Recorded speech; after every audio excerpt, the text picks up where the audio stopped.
What Stalin said.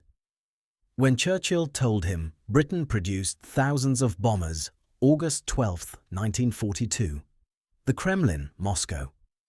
Winston Churchill sits across from Joseph Stalin in a room where the August heat presses against walls that have witnessed purges, show trials, and the paranoid machinery of Soviet power. Churchill has just delivered the worst news imaginable. There will be no second front in Europe this year, no D-Day, no relief for the Red Army bleeding across the steppes as German panzers drive toward the Caucasus oil fields. Stalin's face, Churchill will later write, crumpled into a frown. The Soviet leader's words came sharp and bitter. "You British are afraid of fighting," he said. "You should not think the Germans are supermen. You will have to fight sooner or later. You cannot win a war without fighting." Churchill bristled. He had flown through hostile airspace to deliver this message personally, knowing it would enrage the Soviet dictator. He had come to explain why Britain could not do what Stalin desperately needed. And now, in this moment of maximum tension, he reached for the one weapon he had brought with him. Not tanks, not troops, not an invasion fleet, but numbers. Production figures, statistics about an industrial campaign that was turning British cities into factories and British factories into instruments of strategic bombing on a scale Stalin could barely comprehend. What happened next in that Kremlin room would reshape Stalin's understanding of British commitment, industrial capacity, and the nature of modern warfare. This is the story of how Churchill used the bomber offensive to salvage an alliance on the verge of collapse, and how Stalin learned that Britain was fighting a different kind of war than he had imagined. A war of production, a war of industrial attrition. A war that was being won not in the mud of France, but in the skies over Germany. Stalin's view of Britain in the summer of 1942 was shaped by suspicion bordering on contempt. He had watched Britain stand alone against Hitler for a year after France fell, had seen the RAF win the Battle of Britain, had noted the British refusal to surrender, but he had also watched Britain fail in Norway, fail in France, fail in Greece, fail in Crete, lose Singapore, lose Tobruk. If you're enjoying this deep dive into the story, hit the subscribe button and let us know in the comments from where in the world you are watching from today. Most damning of all, from Stalin's perspective, Britain had failed to open a second front. The Soviet Union was fighting the bulk of the German army. Over 150 German divisions on the Eastern Front. Perhaps 15 or 20 weak divisions scattered across France and the Low Countries. And Britain, with the world's largest navy, with an empire spanning a quarter of the globe, with the industrial capacity of a great power, claimed it could not land troops across 20 miles of Channel water. Stalin did not believe Britain lacked the capability.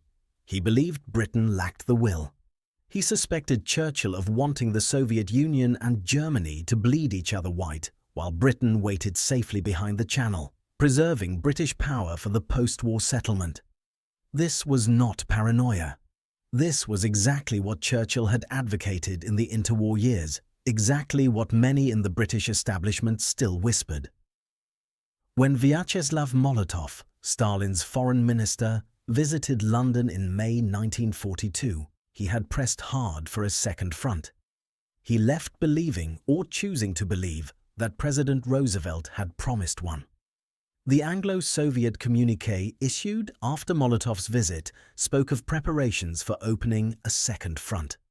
Stalin read this as commitment. Churchill read it as diplomatic ambiguity. The gap between these readings was about to explode. By July, Stalin's cables to Churchill had turned bitter. German forces were driving into southern Russia. The Red Army was fighting desperately to hold Stalingrad, to protect the Caucasus oil fields, to prevent German breakthrough to the Caspian. Every day without a second front meant more Soviet cities under siege, more Soviet soldiers dead, more Soviet territory occupied. Stalin wrote to Churchill that Britain's failure to open a second front meant the Anglo-Soviet treaty would lose its value. Churchill knew he had to go to Moscow personally, not because he wanted to. The journey was dangerous. German fighters controlled much of the airspace. The meetings would be hostile. Stalin would not accept the truth easily.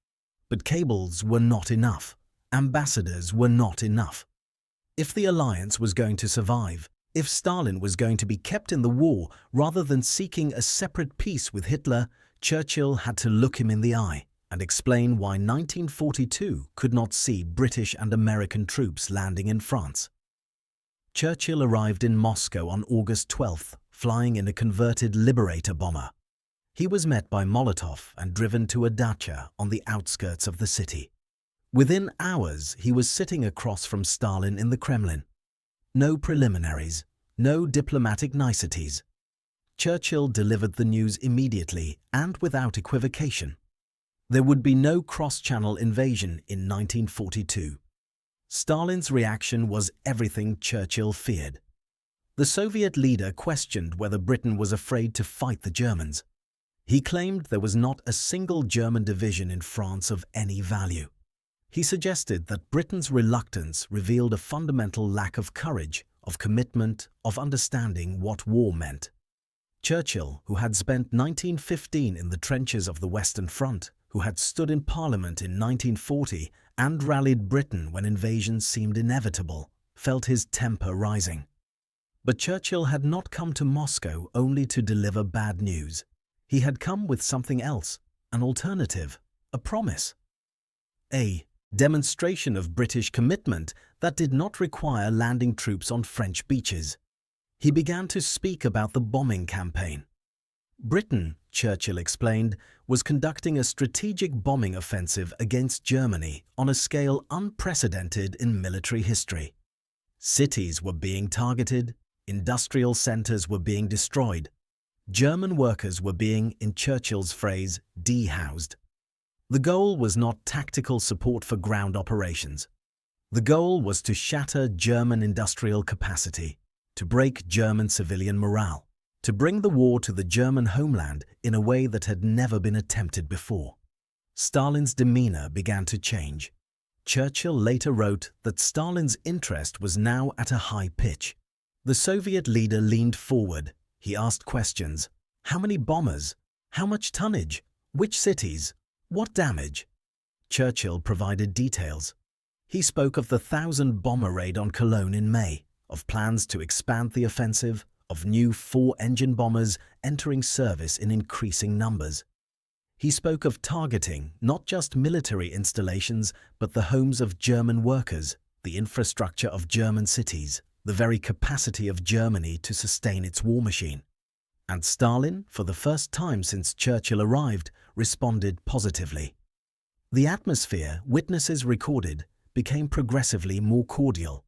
Stalin began to make suggestions. Target these cities, he said. Destroy workers' housing, not just factories.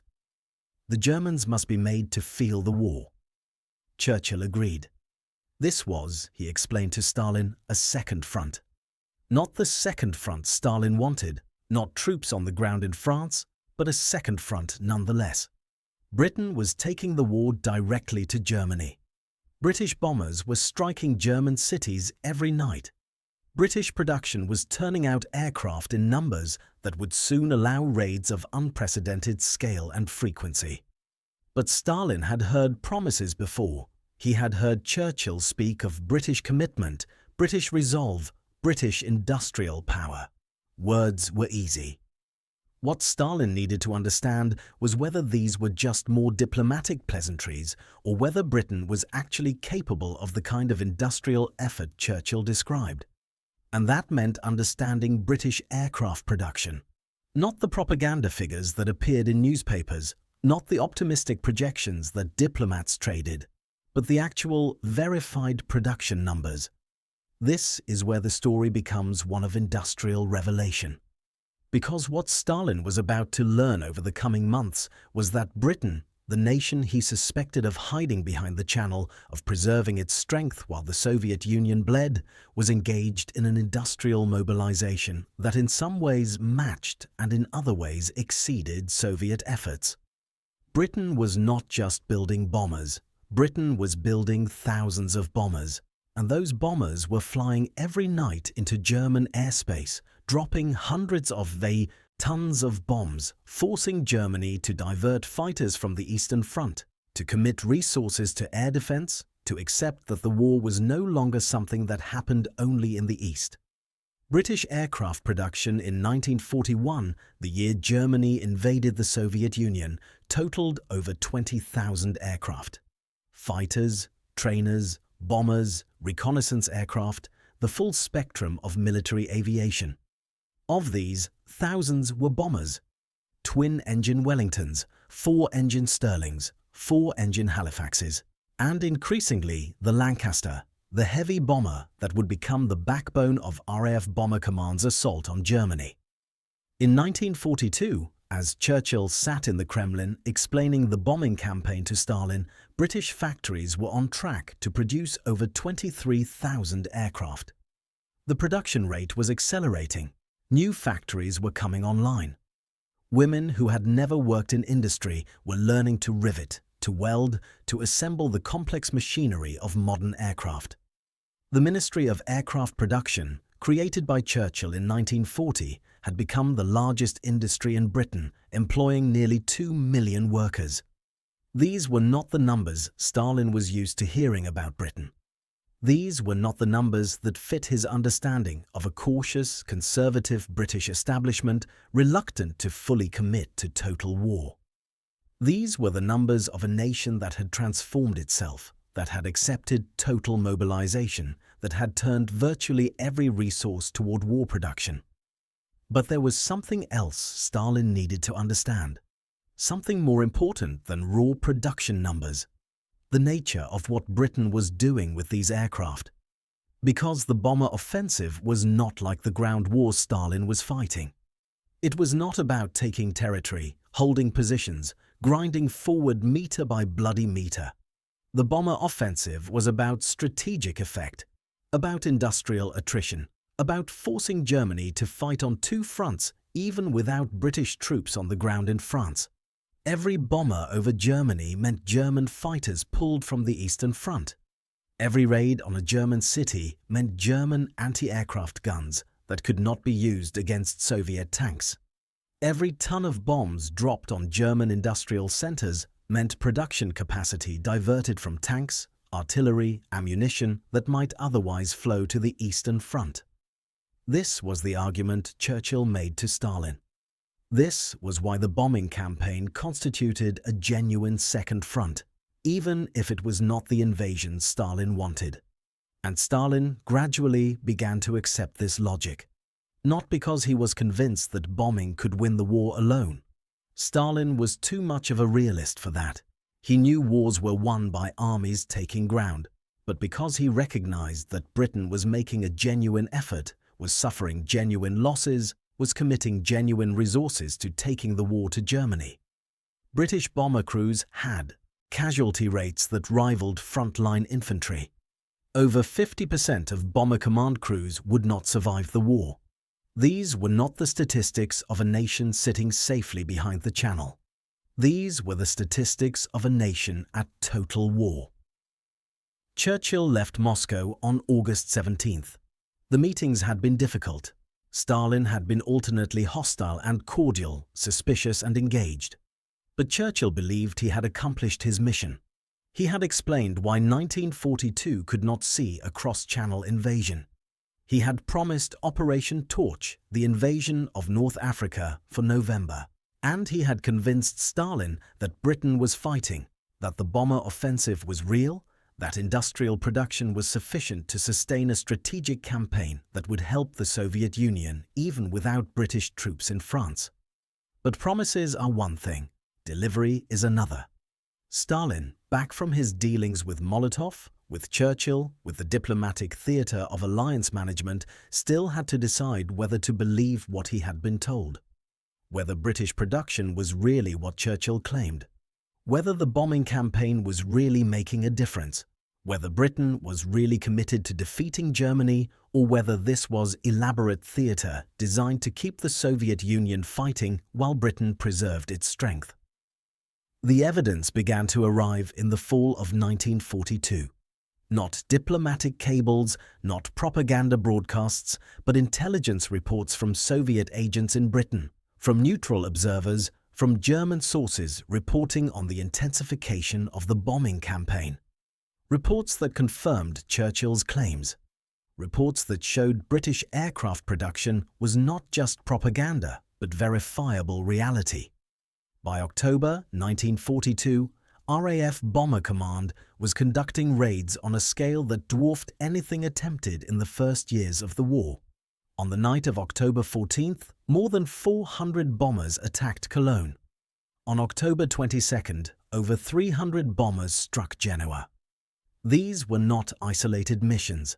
These were part of a sustained campaign that was hitting German cities almost every night, weather permitting, with forces that grew larger as more bombers entered service. The numbers Stalin's intelligence services were reporting matched Churchill's claims. British bomber production in 1942 would exceed 4,000 heavy bombers alone, not counting the medium bombers, the light bombers, the fighters converted to fighter bomber roles. Total aircraft production would exceed 23,000. And 1943 was projected to be higher still, as factories expanded, as American-built bombers began supplementing British production, as the industrial mobilization Churchill had described reached full capacity. Stalin began sending cables to Churchill acknowledging the bomber offensive. In November 1942, he wrote that the Soviet people and Red Army appreciated the British bombing campaign, that it was having an effect on German morale and industrial capacity. This was, from Stalin, high praise.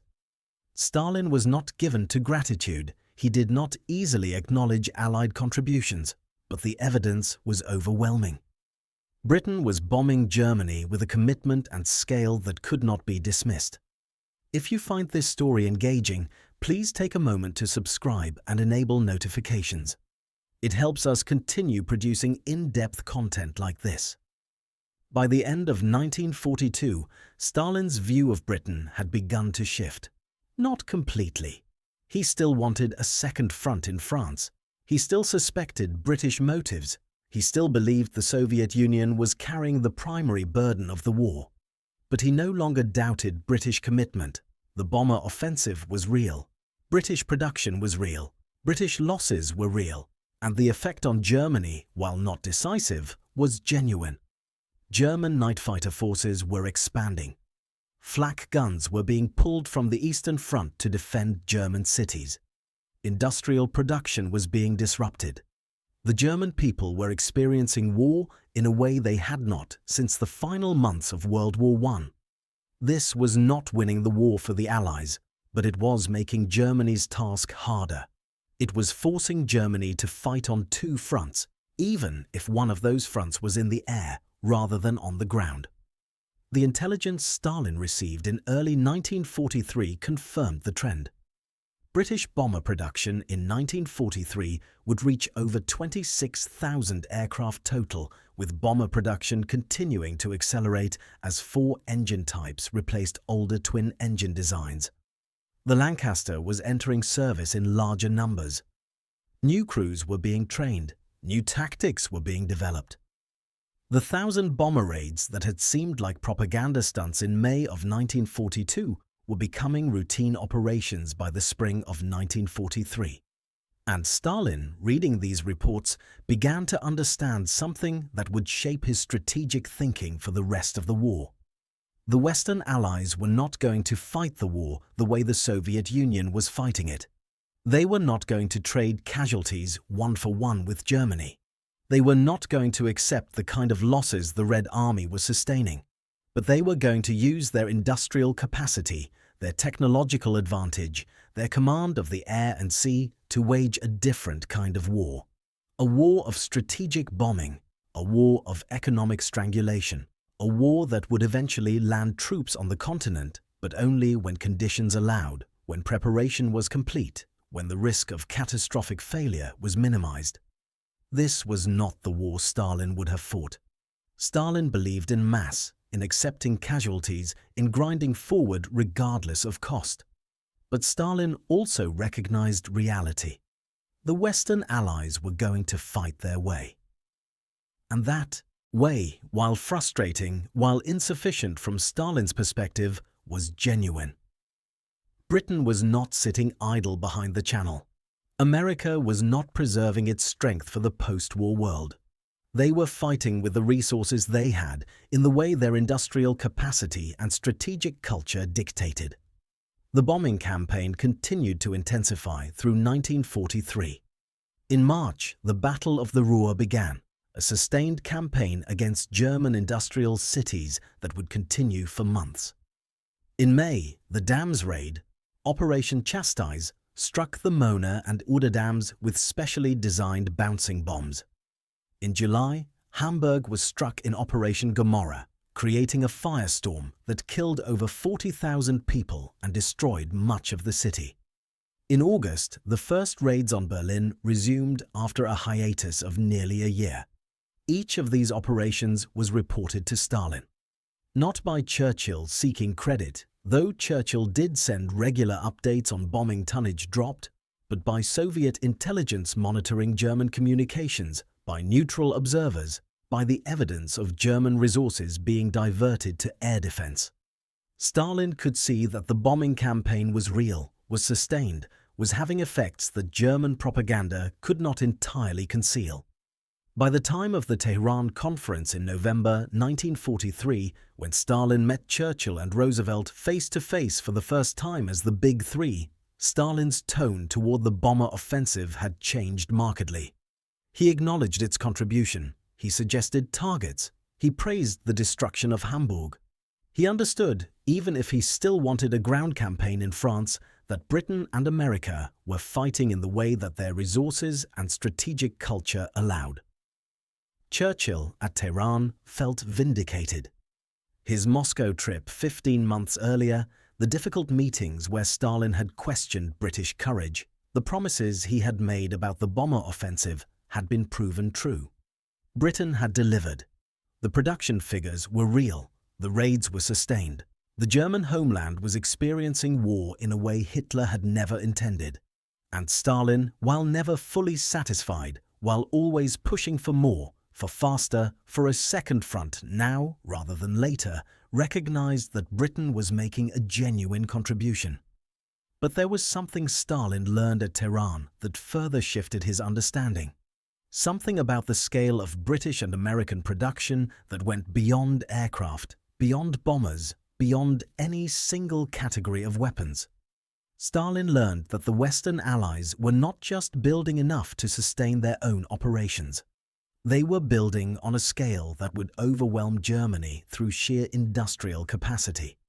They were producing not hundreds or thousands, but tens of thousands of aircraft, thousands of tanks, millions of tons of shipping, industrial output on a scale that Soviet production, impressive as it was, could not match.